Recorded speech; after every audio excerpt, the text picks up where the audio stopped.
এই যে শেখ হাসিনা সরকারের পতনের পর নতুন হিসাব নিকাশ শুরু হয়েছে। মানে কারা ক্ষমতায় যাবেন, কিভাবে যাবেন, কাকে নিবেন, কাকে নিবেন না, কে নির্বাচনে অংশগ্রহণ করতে পারবে, কে করতে পারবে না, বিভিন্ন ধরনের চোখ রাঙানি, সরকারের সাথে আপোষ, ছাত্রদেরকে একবার হাতে নেওয়া একবার ফেলে দেওয়া, বিভিন্ন ধরনের ক্যালকুলেশন। কিন্তু যতটুকু জানা যায় আসল ক্যালকুলেশনটা হয়ে ফিক্সড হয়ে আছে অনেকেই মনে করেন। এবং কেমনে হয়েছে সেটা পরে আসি। এখন কথা হলো যে এখন মাঠে আছে কারা? বিএনপি, জামাতে ইসলাম, ছাত্ররা। আর আত্মগোপনে আছে আওয়ামী লীগ। কিন্তু আত্মগোপনে থাকলে এটা কিন্তু অনেক বড় দল। মানে এদেরকে বেশি দিন আপনি আটকায় রাখতে পারবেন না, এটা নিশ্চিত। তারা ফাঁকে ফুঁকে চলেই আসবে। এবং এখন না আসুক, আপনি রাজনীতির ঘোষণা দেন, পরদিন থেকে মাঠে নামবে সে, কে তারা আটকাইবে? সবাই তো যার যার কাজ নিয়ে ব্যস্ত থাকবেন। কে কয়টা ভোট বেশি বাড়াইতে পারেন, কে কয়টা ফন্দি করতে পারেন, ষড়যন্ত্র করতে পারেন। তখন আওয়ামী লীগ ঠেকাও আর ঠেকানো থাকবে না। তো এখন কথা হচ্ছে যে নির্বাচনে কে কত আসন পাবেন, কে প্রধানমন্ত্রী হবেন, কে হইতে পারবেন না, কে প্রেসিডেন্ট হবেন, বিভিন্ন ধরনের স্বপ্ন দুঃস্বপ্ন আছে। এখন আমাদের দেশের রাজনীতি পিছনে একটি শক্তি থাকে, সেটা হচ্ছে সেনাবাহিনী। এরা আবার সবাই ভয় পায়।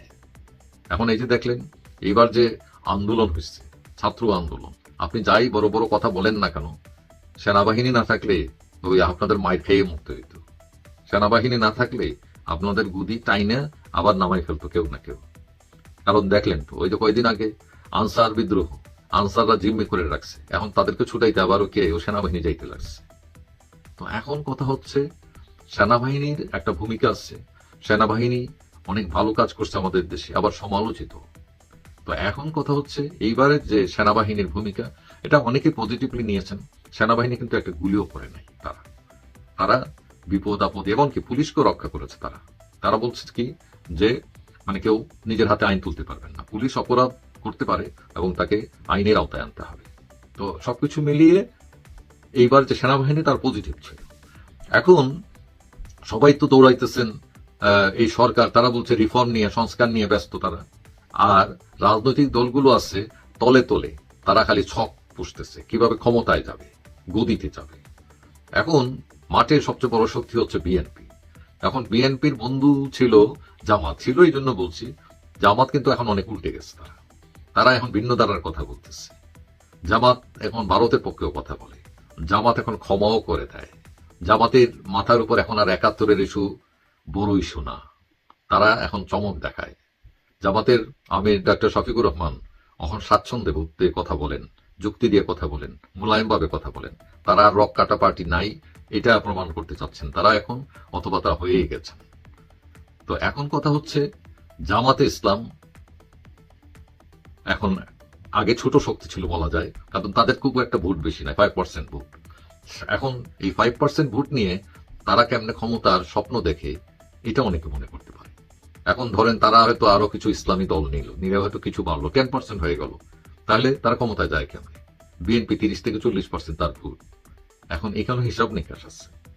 অনেকেই মনে করছেন যে হিসাব নিকাশটা হচ্ছে এইরকম, বিএনপি কে এক পক্ষ রাখবে এবং আওয়ামী লীগ বাদ, তাহলে অন্য পক্ষ হচ্ছে জামাত। কারণ ছাত্রদেরকে হয়তো সেনাবাহিনী সাপোর্ট আছে, তাদের এখনো সাপোর্ট আছে, কিন্তু সেনাবাহিনী হয়তো অনেকে এটা মনে করে যে ছাত্রদের তো কোনো দল টল নাই, এরা সংগঠিত নয়, এদেরকে একদম ছেড়া দিলে আর পারবে না। তো সুতরাং একটা বড় পক্ষকে তার সাথে অ্যাটাচ করে দিতে হবে। এবং এটা অ্যাটাচ করতে গেলে প্রথম কথা হলো ছাত্ররা কিন্তু বিএনপি জামাত এদেরকে তারা মানতেছে না, মানবে না। কারণ তারা এর আগে স্লোগান দিছে যে একই সাপের দুই বিষ, অর্থাৎ দুই দলকে তারা সাপ মনে করে, এরা বিষধর। কারণ ক্ষমতায় গিয়ে তারা মানুষের আশা আকাঙ্ক্ষা পূর্ণ করতে পারেনি। সো ছাত্ররা বিকল্প হিসাবে তারা যদি নিজে দাঁড়াতে না পারে, তারা জামাতের কাজ নিতে পারে তারা। এবং ছাত্রদের মধ্যে অনেকেই কিন্তু ইসলাম পন্থী আছেন এবং সেনাবাহিনীতে অনেক লোক ইসলামপন্থী আছে। তারা বিকল্প হিসাবে জামাত এবং অন্যান্য ইসলামী দলগুলোকে এক করে ছাত্রদেরকে এখানে অ্যাটাচ করে দিতে পারে। অনেকেই মনে করেন এখানে ক্যালকুলেশনটা এরকম হতে পারে, জামাত 80 সিট, ছাত্ররা 70 সিট, 150 হয়ে গেল। এবং ইসলামী অন্যান্য দলগুলোকে আরো 20টা, 170 মেজরিটি হয়ে গেল। এখন বাকি যে 130 বিএনপি নেও আর আওয়ামী লীগ নেও, যেই নেও নিয়ে যাও, তাহলে ক্ষমতায় কে গেল? জামাত এবং ছাত্ররা এবং ইসলামী দল। এখন কথা হচ্ছে যে আওয়ামী লীগ একটা ইস্যু, তারা যদি রাজনীতি করতে নাও দেন, ইলেকশন নাও করতে দেন, তা করবে। তারা স্বতন্ত্র হইলেও তারা করবে। কারণ অনেক লোক আছে, তার এত পপুলারিটি আছে, এত ভোট আছে, যে তারা যে দল হোক, স্বতন্ত্র তারা হইলে তারা পাশ করবে। এরকম লোক অনেক আছে আওয়ামী লীগে। এবং আপনারা এটা ভুলে যায় না যে আওয়ামী লীগের প্রায় 1 কোটি ভোট আছে হিন্দু ভোট।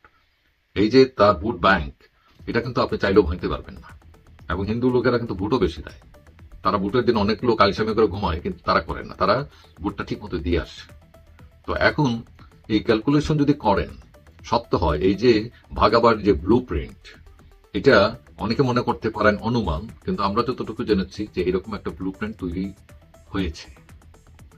এবং ছাত্রদেরকে অভয় দেওয়া হয়েছে যে তোমরা মাঠে থাকো, তোমরা আলটিমেট গেইনার হবা। এবং ছাত্ররা যদি 70 সিট পেয়ে যায় এবং জামাত যদি 80 সিট পেয়ে যায়, তবে উভয় দিন মনে করে তারা সাকসেস। কিন্তু আসল ফেইলিয়ার হবে তাহলে বিএনপি। বিএনপি হয়তো বুঝতেছে না যে তারা মনে করছে তারা ক্ষমতায় চলে যাবে, বিশাল ভোট ব্যাংক আছে তাদের। কিন্তু এই যে রাজনীতির তো নির্বাচন অনেক বাকি আছে, এই বাকির মধ্যেও গণেশ উল্টে যেতে পারে, ক্যালকুলেশন উল্টে যেতে পারে। এবং যতই ফেয়ার ইলেকশন বলেন না কেন, সেখানে সেনাবাহিনী, পুলিশের একটা ভূমিকা থাকে, নির্বাচন কমিশনের ভূমিকা থাকে। সুতরাং তলে তলে অনেক কিছু করতে পারে। এবং এই ব্লু প্রিন্ট যেটা, সেটা সত্য হতে পারে, আবার সত্য নাও হতে পারে। যাই হোক, সময়ই বলে দেবে সত্য না মিথ্যা। সবার যে বড় সত্য হচ্ছে মানুষ, আমাদের দেশ, আমরা যাতে দেশ এবং কল্যাণের জন্য যা হয় তাই যেন করি। যাই হোক, সবাই ভালো থাকবেন।